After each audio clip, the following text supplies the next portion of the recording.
Sarpanch association जिंदाबाद जिंदाबाद जिंदाबाद। सरपंच एसोसिएशन जिंदाबाद जिंदाबाद जिंदाबाद। भाईचारा जिंदाबाद जिंदाबाद जिंदाबाद। हमारी मांगे हमारी मांगे पूरी करो।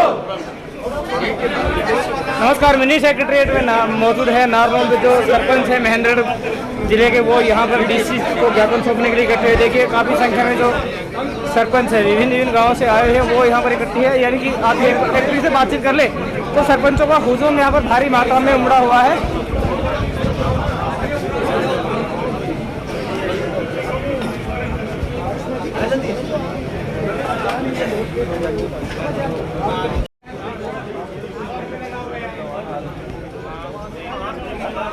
अरे तख्ती हटा ले यार, देख भाई 2 मिनट ले जाऊं तो फरान जाए कर ले।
जिले के समस्त पंचायतों के सरपंच व पंच साहब आज इकट्ठा हुए हैं और पूरे प्रदेश में एक आह्वान हुआ था कि भाई सभी सरपंच अपने अपने डिस्ट्रिक्ट हेडक्वार्टर के ऊपर अपना ज्ञापन देने का कार्य करेंगे।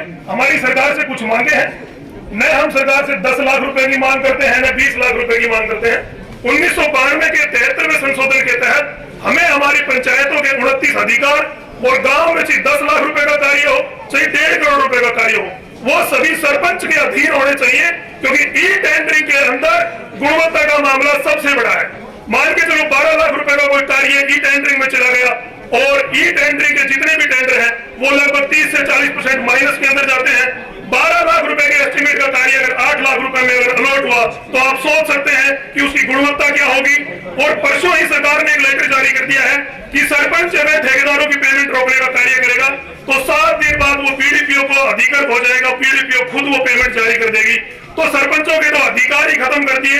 मैं तो सरकार से यही कहूंगा कि ये नाम के सरपंच भी क्यों छोड़ रहे हो, पंचायती राज को ही ध्वस्त कर दो आप, अगर सारे कार्य आपको प्रशासन के थ्रू करवाने हैं तो। इसलिए सभी पूरे प्रदेश के अंदर सभी सरपंचों में बड़ा रोष है। और राइट टू रिकॉल का जो मामला है, या तो सरकार जितने भी प्रतिनिधि हैं जिसके अंदर एमएलए आते हैं, एमपी आते हैं, सबके ऊपर लागू होना चाहिए या फिर किसी के ऊपर भी लागू नहीं होना चाहिए, क्योंकि सरकार ने रख दी है कि 1 साल के बाद राइट टू रिकॉल लिया जा सकता है, जिसके तहत गांव में भाईचारा खराब होने की पूरी आशंकाएं हैं। इसलिए जो गांव वालों ने जो जनप्रतिनिधि चुने हैं उनके पास 5 साल पूरी पावर होनी चाहिए अपने अपने गांव में काम करवाने की। अगर वो काम नहीं करवाता है, जैसा कि एमपी एमएलए के इलेक्शनों में भी होता है, सरकार दोबारा चुन लेगी, प्रदेश दोबारा चुन लेगा, गाँव वासी दोबारा सरपंच को चुन लेंगे। इसलिए सरकार से हमारी मांग है कि राइट टू रिकॉल को वापिस लिया जाए और पंचायत के अधीन जितने भी कार्य हैं वो सारे सरपंचों के अधिकृत होने चाहिए। अगर सरकार हमारी मांग मानती है तो बढ़िया है, अगर नहीं मानती है तो यह आंदोलन निरंतर जारी रहेगा।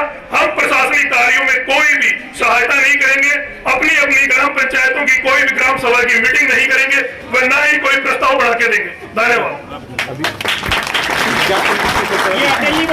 डीसी साहब से 2 दिन पहले बात हुई थी, तो आज डीसी साहब का जो दौरा है वो महेंद्रगढ़ का है और उसके अधीन आज एसडीएम साहब है, वो हमारा ज्ञापन लेने आए हैं और उन्होंने पूर्ण आश्वस्त किया है कि आप लोगों की जो मांगे हैं वो हम सरकार तक पहुंचाने का कार्य करेंगे। नमस्कार, जैसे आप सभी जानते हैं कि आज हम हमारी जो सरपंच एकता है वो यहाँ पे जो जितने भी महेंद्रगढ़ जिले के सरपंच है वो इकट्ठे हुए हैं हमारी जो सरकार से कुछ मांगे हैं वो सामने रखने के लिए। जैसा कि अभी प्रवीण भाई ने बताया कि हमने ना 20 लाख की मांग करी है, ना 25 लाख की मांग करी है। जो संविधान में जो 73वां संशोधन 1992 में हुआ था, उसमें सरपंचों के हाथों में 29 शक्तियां दी गई थी। वो 29 शक्तियां हमें वापस अपने हाथों में चाहिए। पिछले 2 साल से आप सभी जानते हैं कि जो कोविड से जो हमारे जो हमारे समाज में जो चल रहा था, हमारे गाँव में कोई काम नहीं हुए। आने वाले 5 साल के लिए सरपंचों के हाथ वैसे बांध दिए गए हैं, तो हम गाँव में जो भी विकास कार्य है वो कैसे होंगे।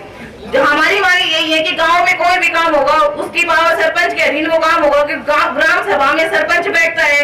ग्राम में जो भी गांव की शिकायतें होती है वो सरपंच सुनता है। गांव की बैठक के बीच में सरपंच बैठता है, ना कि कोई ठेकेदार बैठता है। ठेकेदार आया, टेंडर मिला, 12 लाख का टेंडर 7 लाख 8 लाख 9 लाख में दे दिया। उसके बाद वो क्या काम करके गया, गांव वाले ठेकेदार को नहीं जानते हैं, वो उसके लिए जवाबदेह उनको सरपंच है। तो ये जो काम जो जितने भी विकास कार्य गांव में होने हैं वो सारे विकास कार्य सरपंचों के अधीन हो। दूसरा हमारा टॉपिक है राइट टू रिकॉल का। तो राइट टू रिकॉल जितने भी शीर्ष पे MP, MLA, नेता जितने भी हैं, सब जनप्रतिनिधि हैं, सब जनता के द्वारा चुने गए हैं। तो राइट टू रिकॉल सिर्फ सरपंचों पे क्यों? राइट टू रिकॉल लागू हो, सब पे लागू हो, सरपंचों को कोई दिक्कत नहीं है।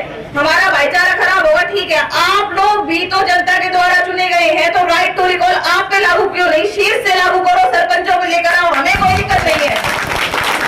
हम बिल्कुल आपके राइट टू रिकॉल में साथ देंगे, लेकिन जो शीर्ष पे चेहरे बैठे हैं, जो मेन भ्रष्टाचार ये कह रहे हैं कि हमने पारदर्शिता लाई है, कहाँ है वो पारदर्शिता? जब गाँव में विकास कार्य जो 12 लाख का काम हो रहा है वो तुम 10 लाख में कराओगे, गुणवत्ता को तुम खत्म कर दोगे, तो उस तरह के जो गांव की जनता जो जवाब मांगेगी वो जवाब देने के लिए ठेकेदार आएंगे, सरकार आएंगी, या जो शीर्ष की जो चेहरे वो आएंगे सामने? कोई सामने नहीं आएगा। तो ना तो हम ई-टेंडरिंग को हम सपोर्ट करेंगे, ना राइट टू रिकॉल करो, शीर्ष चेहरे पहले सामने आओ। भ्रष्टाचार ऊपर से हो रहा है, हमारी लिमिट्स घटा दी गई है, ठीक है, तो आप लोगों की लिमिट्स क्यों बढ़ाई जा रही है? जनप्रतिनिधि आप लोग भी हैं, वैसे ही जनप्रतिनिधि हम हैं। सरकार को लग रहा है कि ये सिर्फ एक ब्लॉक के 60-65 सरपंच है। हम सरपंचों को गांव ने चुन के भेजा है, हमारे पीछे हमारा पूरा गांव खड़ा है। उन्होंने एक विश्वास के साथ हमें इस पद पर बैठाया और हम इस पद की गरिमा को बनाए रखेंगे और हम अपनी सहमति ई-टेंडरिंग पे बिल्कुल नहीं देंगे।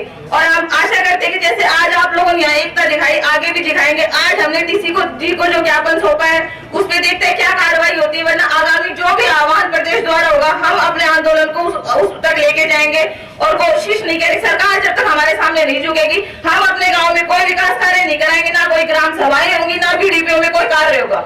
धन्यवाद। देखिए, अपने अस्त्र शस्त्र टिका के बैठ जाइए, कुछ नहीं करना। जो भी इंसान जिस पार्टी से जुड़ा हुआ है ये बिल्कुल भी ना सोचे कि वो मेरा खास है। कोई हमारा खास नहीं है, ये भाईचारा है, ये हमारा खास है।